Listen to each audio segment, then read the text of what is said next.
The Nameless Ones. Written by the Scarlet Priest. Featuring Wubcake, ClassyJavelinVA, and Lucid Lupus. I'm typing this as a warning to anyone who may encounter the horror that we have released into this world. The desire for discovery and glory blinded us. There are things in this world that should remain undiscovered. Mysteries that should remain buried. We have unleashed one such force that will rain death on hundreds of innocents. This is my account of the Nameless Ones. My name is not important. I am a student of Egyptology at the University of California, Berkeley. Ancient Egypt had been my passion since I was in high school.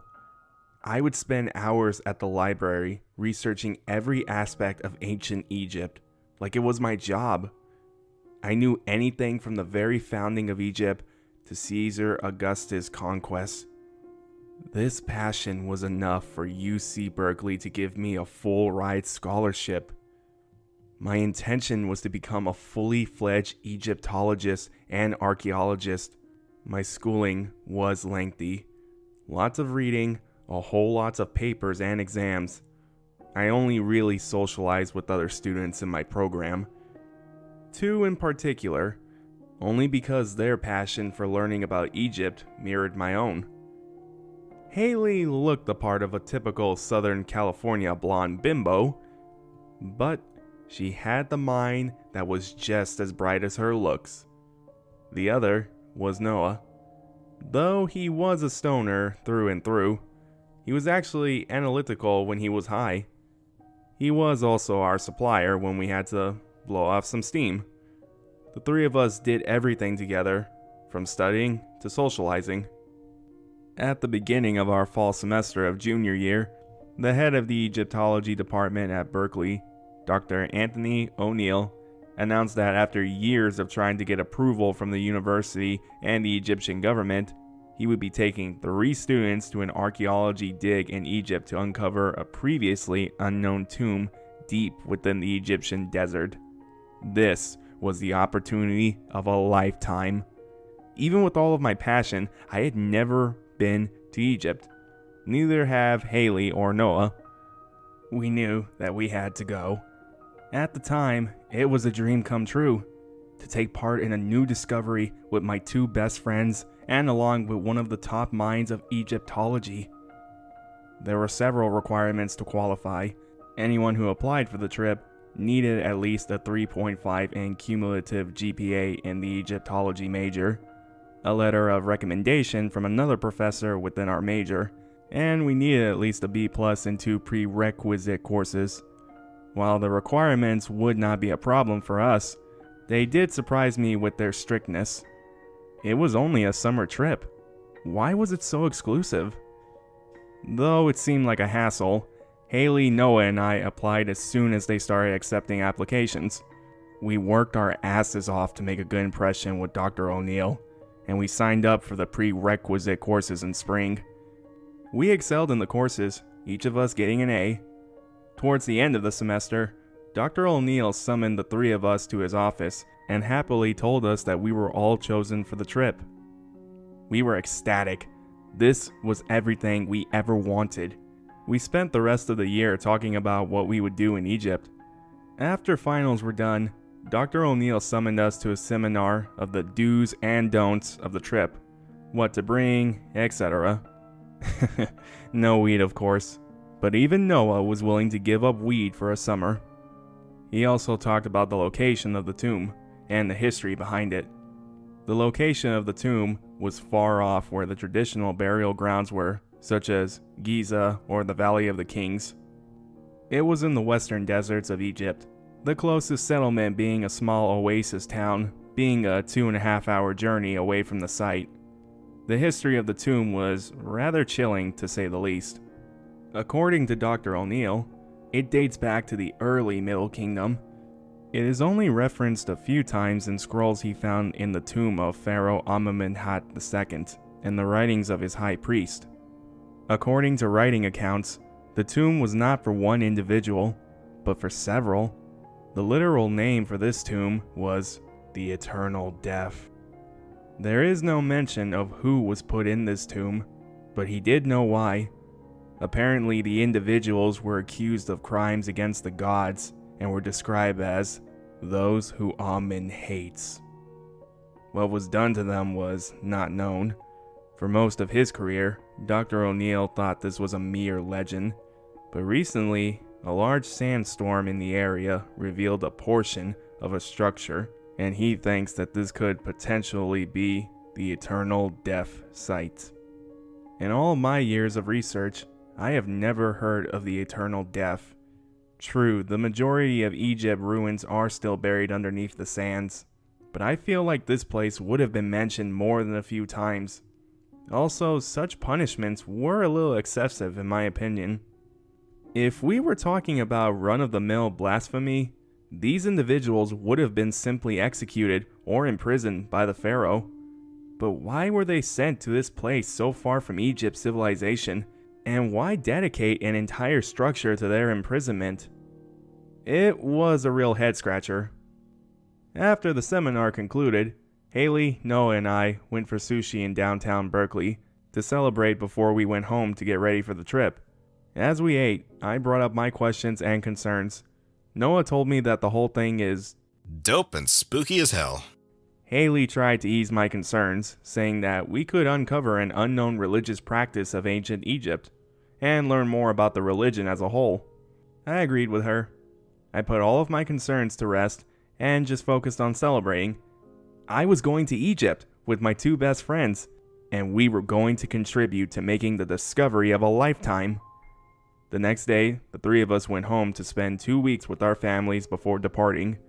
My parents were so excited for me to go and went on a shopping spree to ensure I had everything I needed. When the day of the trip arrived, my parents dropped me off at San Francisco International, where I met with Haley, Noah, and Dr. O'Neill.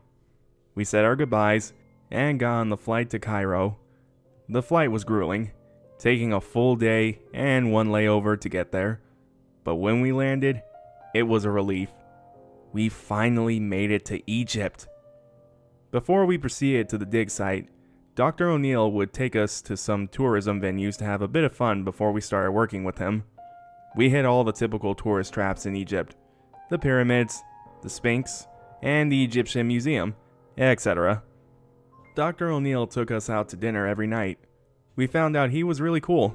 Even though he had a demanding exterior, he knew how to have fun, and he told us all of his stories of previous digs he took part in, as well as one story where he dissected a mummy.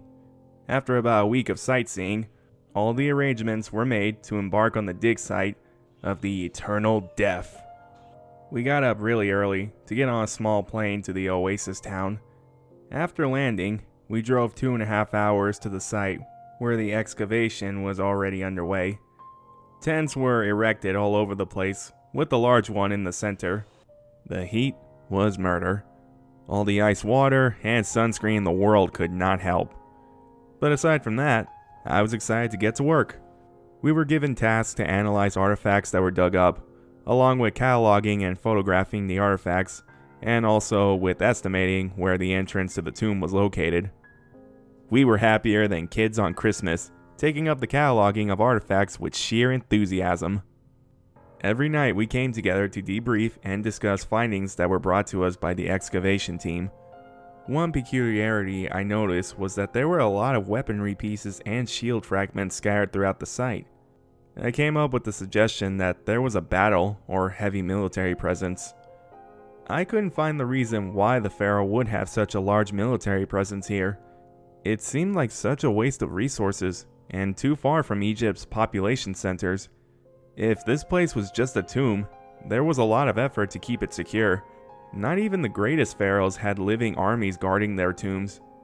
Noah had something to share as well. He found that the exterior of the pillars surrounding the structure was not made from traditional sandstone, but something else. The material was some oily black stone resembling obsidian.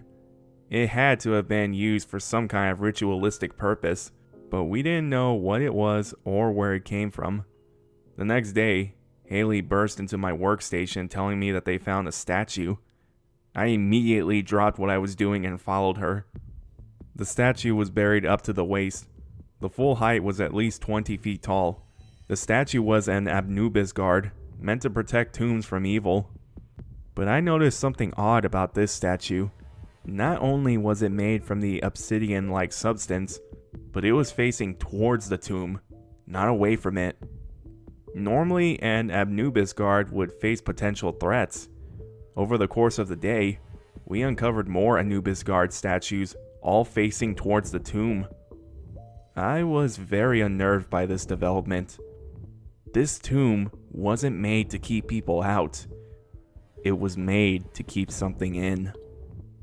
That night, Dr. O'Neill was excited about the uncovering of the Anubis statues, but he was dismayed that we hadn't found the tube's entrance yet. Haley then came up with the suggestion that if the Anubis guards were facing potential danger within the tomb, perhaps if we traced where the statues were facing, it might lead us to the entrance. It was a good idea, but it would have to wait until the next morning. The next day, we traced the spot each Anubis statue was facing and pinpointed one spot in the sand. We then pointed the excavation team towards the spot and they started digging. After about 3 hours, we found the entrance. Dr. O'Neill was excited. Noah and Haley hugged and started dancing. The only one who wasn't celebrating was me. I should have been happy. I should have been dancing with my friends. But all I felt was fear, as if something was watching me from the tomb's entrance. The tomb's entrance seemed to glare at me. It was a large door made from the same oily black substance, the same as the pillars and the Anubis statues. I just stared at it, not with fascination, but with unease. It was like watching a predator from a distance. Like I knew it could hurt me, but I couldn't help but stare at it. Noah clapped me on the shoulder, snapping me out of my trance, and asked, "Why the long face?" I shook my head and put on a smile and gave Noah a hug. We then joined Dr. O'Neill and Haley opening a bottle of champagne. I shook off my bad feeling and took part in the celebration, indulging in a few glasses of champagne. We spent the rest of the day logging and photographing every aspect of the tomb entrance. We removed any excess sand covering it and got to cataloging all its features. On the surface of the entrance, there was a series of hieroglyphics. I tried my best to translate, but reading ancient Egyptian was never my strong suit. It took some help from Haley and Dr. O'Neill, but we managed to get it. If this place unnerved me before, now this really took the cake. The message read, "Those who take up arms against Amun will be eternally bound to flesh and will be stripped of paradise or damnation and will become nameless." In ancient Egypt, preparing for the afterlife was one of the most important parts of living, and your name has power and is the core of your existence and humanity.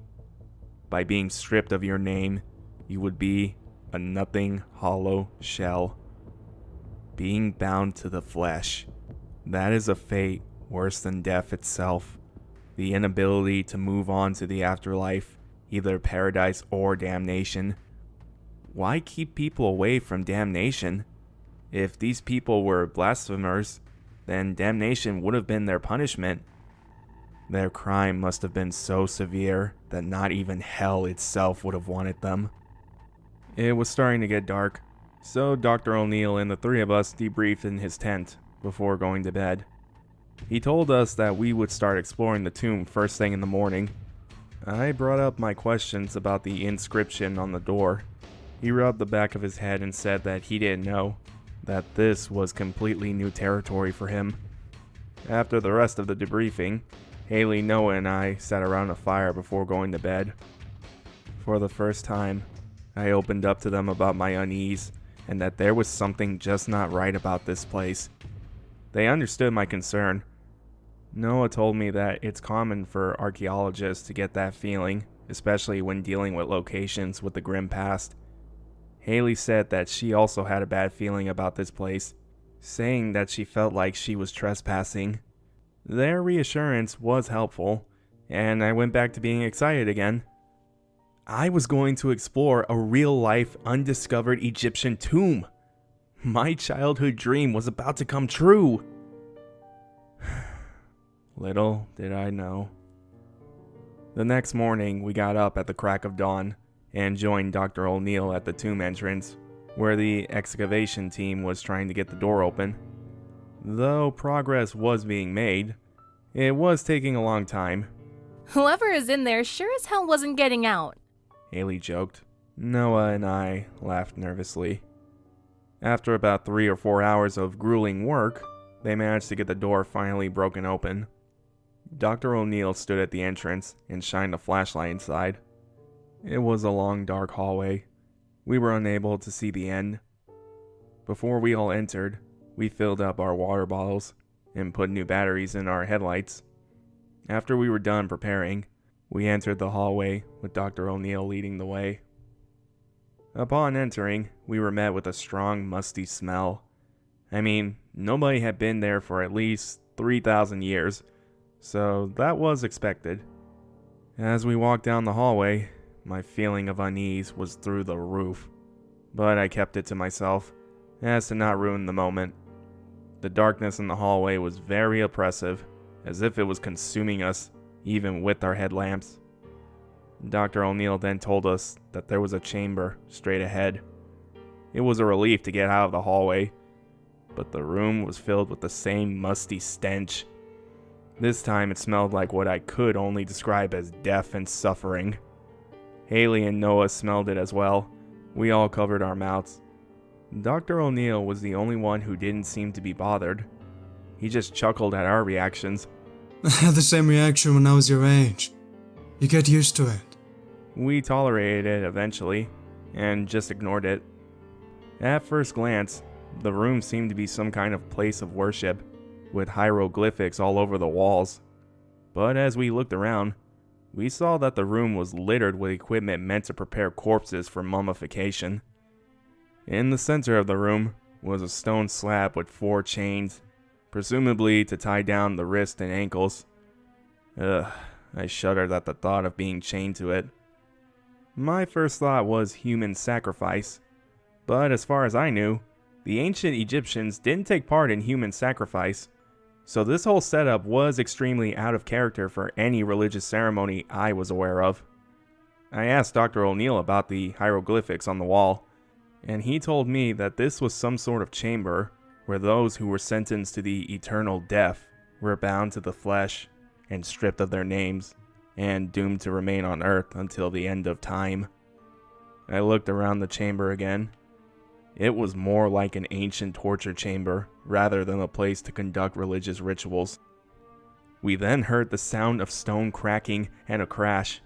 We jumped and turned towards the sound. It was just Noah.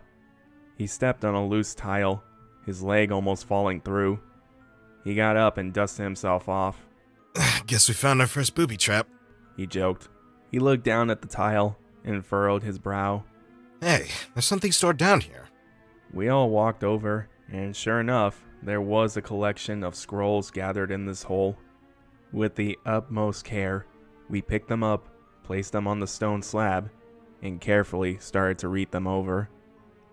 Each of us picked one and went on to translate them. As I said, I was never the best at deciphering hieroglyphics. It took me about 10 minutes to decipher one word. I looked over at Dr. O'Neill. I saw that he began to get more and more unsettled, the color draining from his face. He actually looked sickened. Oh, God almighty, he said while rubbing his eyes. Haley asked him what his scroll said. He described the horrible ritual that was performed on the people who were buried in that place. The first step was to chain the subject to the table, and several spells were performed to strip them of their identity by removing their eyes and tongue so that they could not look upon the afterlife or speak their name, forever binding their soul to their corpse. After that, they were mummified alive. I have memorized the entire mummification process, and imagining being alive and conscious through it made me nauseous. They would have had to remove their vital organs and remove their brain with a red-hot poker. I then looked up at all the mummification stations and equipment, imagining each one being occupied by a person and the chamber being filled with the screams of the dying, unable to speak or see, only being able to scream. I started gagging, eventually throwing up my breakfast. "That's disgusting," I said while wiping the bile from my mouth. Haley didn't look so good either, her hands over her mouth, looking like she was on the verge of tears. Who would deserve something so horrible? She asked. Noah answered that question, looking up from the scroll he was reading. According to Noah, this ritual was performed for the first time and only once on a group known as the Cult of Apophis. For those who don't know, Apophis is a giant cosmic serpent, the very embodiment of chaos itself. It was its fate to forever try and eat the sun god, Ra, and bring about the end of times. Each Egyptian god had its own cult, whose task was to pray and honor their patron god or goddess, to give them the strength to perform their duty in the universe. I have never heard of the cult of Apophis, but the pharaoh and high priest would definitely see this group as a threat, and would be deemed as the enemies of the gods, seeing them as enablers of destruction and chaos. I could see why they would be hated and condemned by Amun. Noah also found that the reason they were barred from the afterlife. The cult believed that when they died and reached the afterlife, they would join Apophis and help him to bring about the end of time. I was at the end of my rope. I didn't want to continue. I needed a break. I got up on my feet and started pacing. Haley and Noah had the same idea and wanted to leave the tomb and come back the next day. Dr. O'Neill was inclined to agree, but then noticed another doorway to another hallway. He insisted that we see what was at the end of this hallway and then we could leave, as it was only about an hour until sunset. Reluctantly, we indulged and followed him as he brought the scroll he was still reading previously. This hallway seemed longer and darker, our headlamps barely being enough to light the way. The musty smell only increased, until the point where we all put bandanas over our faces, even to the point where Dr. O'Neill began to wrinkle his nose. After what seemed like an eternity, the hallway finally opened up to another large chamber. This one was even larger than the ritual chamber. On the floor were rows of sarcophaguses, numbering at least 500 or 600. "This must be the cult of Apophis," I said. Dr. O'Neill crouched down to the closest sarcophagus and examined it. We crouched down too and examined it with him, taking several photos and looking at the features. Where the name should have been, there was only a slash, and where the prayers for the afterlife usually were inscribed were smashed off. This essentially condemned those inside the sarcophagus, acting more like a prison than a form of protection. Dr. O'Neill then told us to help him lift open the lid. We looked at each other and hesitated, uneasy enough already. Dr. O'Neill reassured us that we would leave right after. He just needed to see the mummy. Once again, we relented and helped him lift the lid off. The mummy was not like any other I've seen. This one's wrapping were not tightened, and its arms and legs were broken free, as if it moved around and struggled, which loosened the straps over time. The wrappings around the face and chest slipped off over time as well. I could see its rotten face was contorted in a permanent scream. I looked at the lid we just removed, asking Haley, Noah to help me turn it over. After turning it over, We gasped and recoiled. There was clearly fingernail marks scratched into the wood. This mummy was still alive when he was buried. But that wasn't possible. He would have had his vital organs and brain removed by the time he was put in the sarcophagus. He shouldn't have been alive at all. I was at a complete loss for words. I frantically tried to come up with a logical explanation, but I was drawing a blank. Haley started hyperventilating, and Noah looked away and started pacing. I looked at Dr. O'Neill and told him very sternly that it was time to go and that we should come back tomorrow with more people and equipment. He got up and nodded, as if he knew I said something, but just didn't acknowledge it. He pulled out the scroll he was carrying and looked at it and back at the mummy. He looked back at the scroll. He squinted his eye at a spot at the bottom of the page. He then uttered several sentences in ancient Egyptian that I won't even dare to translate. Immediately after, the smell of death and suffering suddenly became overwhelming until the point where the four of us started to gag, barely being able to breathe. Then I heard a sound that I will never ever forget. The mummy screamed. It was an inhuman, unholy sound of pure suffering and pain. I then heard the same scream coming from all the other sarcophaguses, but they were muffled by the lids. The mummy we just examined began to flail in its sarcophagus, eventually spilling out of it and getting up. Haley screamed in pure terror, and Noah backed away. What the fucking shit? He shouted. Dr. O'Neill stood there frozen, looking at the other screaming sarcophaguses and back at the mummy. The mummy looked at Haley and rushed at her. Instinctively, I shoved the mummy hard from the side. It crumbled to the ground and continued to flail and scream. I grabbed Dr. O'Neill by the collar and shouted in his face, "What the fuck did you do?" He answered in some jumbled speech, stuttering, I don't know. We were interrupted by the sound of splintering wood, and the screams of the other mummies increased in volume. The others were starting to emerge out of their sarcophaguses like insects hatching from a cocoon. The ones that emerged began running towards us, followed by the others just beginning to emerge. Run! Haley shouted. She didn't have to say it twice. We bolted for the entrance, darting down the hallway, the screams of the mummies directly behind us.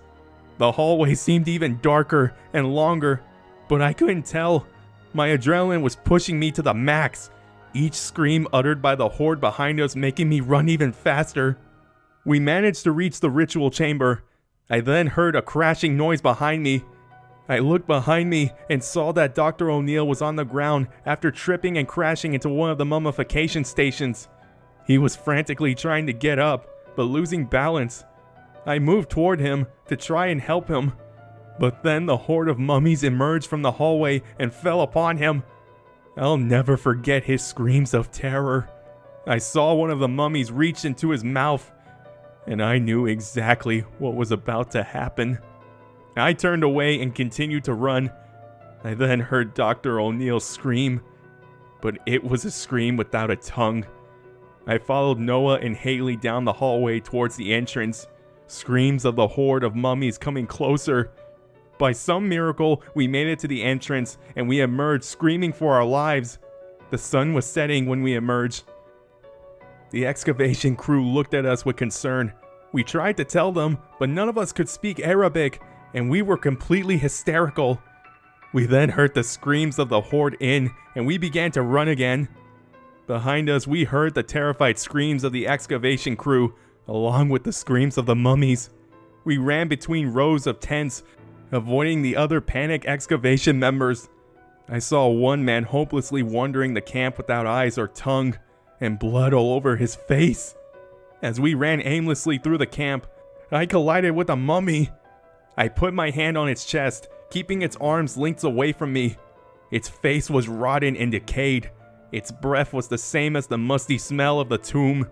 It flailed at me, trying to claw at my face, screaming the entire time. My arm began to give way, and I started to panic and let the mummy get closer. Noah then hit it over the head with a nearby shovel. The mummy turned its attention towards him and rushed him. It slashed his cheek, leaving 4 bleeding gashes. He hit it again harder this time, and it crumbled to the ground, still trying to get up. We had to leave immediately. I told them that we had to get to Dr. O'Neill's tent and get the keys to one of the jeeps. We rushed through the camp, avoiding burnt tents and screaming workers and mummies. We made it to the tent, and thank God we found the keys. We ran like hell to the jeeps. Luckily, we all made it. At first, I had trouble getting the key into the ignition due to my shaking hand, and Noah and Haley yelling at me to start the car. Just then, 2 mummies came up the windows and began banging on the glass. I looked at the one on the driver's side. It then stopped banging the window. I then noticed that this mummy had eyes. Human eyes. Dr. O'Neill's eyes. It then spoke. It spoke in ancient Egyptian, but it was in Dr. O'Neill's voice. I was able to understand what it was saying. It asked, "Why can't I die?" What snapped me out of my trance was the sound of cracking glass on the passenger side. I shoved the keys into the ignition and managed to get it started. I drove into the desert with no idea where I was going. I looked to the rearview mirror and watched the camp burning, along with some of the mummies trying to give chase. I imagined more bleeding men walking around with no tongues and eyes. After the camp was out of sight and some more driving, the adrenaline began to wear off. I stopped the car and just started taking deep breaths. Haley started wailing, and Noah passed out in the back seat, bleeding all over the place. I just stared into the cold desert night, unable to comprehend what I just saw. I thought this world made sense, that everything could be explained. But this didn't make any sense. It was not even within the realm of reason. I laid my head on the steering wheel and screamed along with tears rolling down my face. After crying for about 10 minutes, I pulled out the map and compass, and we barely managed to make it back to the oasis town. We were in hysterics, barely being able to talk or walk properly, constantly collapsing to the ground. The locals didn't know what we were saying due to our broken Arabic. A local man let us stay in his house while he arranged a flight back to Cairo. We landed in Cairo, where we were promptly interrogated by the Egyptian police, since we were the only survivors, and they wanted to know what happened to the excavation team and Dr. O'Neill. We told them everything, not holding back any details. They didn't believe us, of course. The official story is that we were attacked by a group of bandits trying to rob us, and that they killed Dr. O'Neill, and they massacred the excavation team. The police called our families, and they came to take us back to the US. Haley, Noah, and I parted ways to go home, and we didn't talk to each other for the rest of the summer. I suffered from horrible night terrors for months on end, always hearing Dr. O'Neill's screams, seeing the man without his eyes and tongue, seeing the mummy that almost got to me, and on the worst nights, seeing the mummy with Dr. O'Neill's eyes. I just sat on my parents' couch and just stared, numb to the world around me. One day, my dad tried to watch the Universal Studios Mummy movie to cheer me up, because it was always my favorite. But this time, I started to scream and cry at the first sight of Imhotep, and going into a catatonic state for hours. Over time, things got better. I was still paranoid and looking over my shoulder every now and then, but I started to move on. My therapist helps, of course. I know she doesn't believe me, but she indulges. I decided not to return to Berkeley that fall, opting to take the semester off instead. I heard Noah dropped out completely and wouldn't be returning at all. I tried texting him, but he never got back to me. The last thing I heard, he just stays in his room for hours, smoking weed for days on end. Haley did return, but she dropped out of the Egyptology major and opted just for a history degree instead. She texted me and told me that she is doing fairly well, and she's looking forward to when I come back. At first, I was going to follow Haley's example and drop out of the Egyptology program and pursue something else. But something changed. During my semester off, I worked as a waiter at my local diner, and while I was on my way to work, I heard on the radio that there was an uptick in violence in Egypt and Libya. Reports of entire villages being slaughtered, the victims being left without eyes and tongues. I can't begin to understand these things, but I do know they are bound to their flesh, cursed to wander the earth for all time. They are the Nameless ones. I went back to my roots, spending hours at the library, scouring the internet for any mention of the eternal death ritual and the cult of Apophis. My research is coming up dry. It doesn't help that the ancient Egyptians erased any history they didn't like.